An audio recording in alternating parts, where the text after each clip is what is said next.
regular blade. And you can see it's basically bloodless surgery.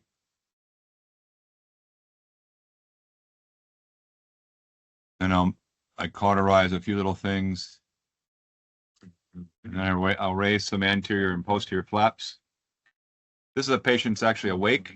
This is awake local anesthesia cochlear implant, which we don't really market it for this purpose. They realize they should. Sorry about the voices. They were recording my voice too, but so you can see I just stop a little tiny bleeder. You stop and cauterize, and cuts quite nicely.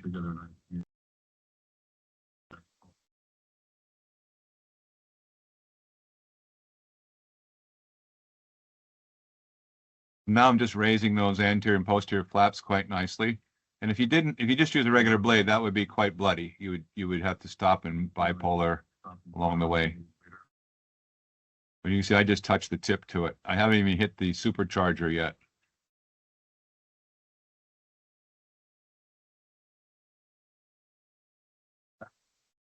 So now I'm going to make the back flap.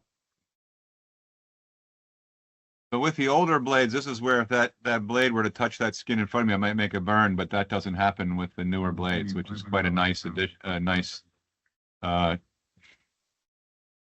improvement on the blade.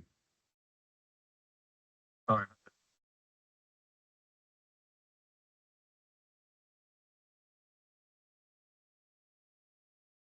Maya is our student doing research who was in the OR with me, and I asked her to record this.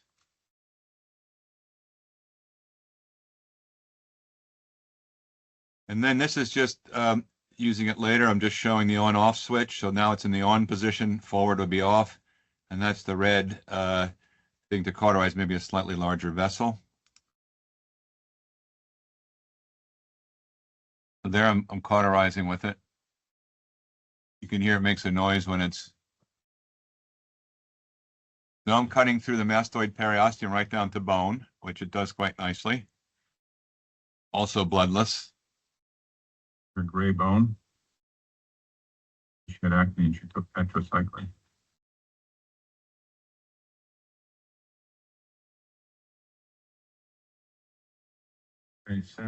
So we do a local block for these patients. You can see the face is exposed.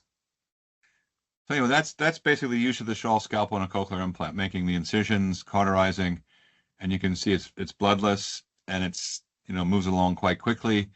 It actually speeds up me cutting with a knife. This patient has a cochlear implant on the other side, by the way, which is why I had to use the Schall scalpel, couldn't use cautery. And if I use the knife, it'd be bloody, then I have to stop and use the bipolar and dry it up. So I think it does speed up the surgery. So one argument to use it in these cases is it does speed up your surgical time, and time is money in the operating room.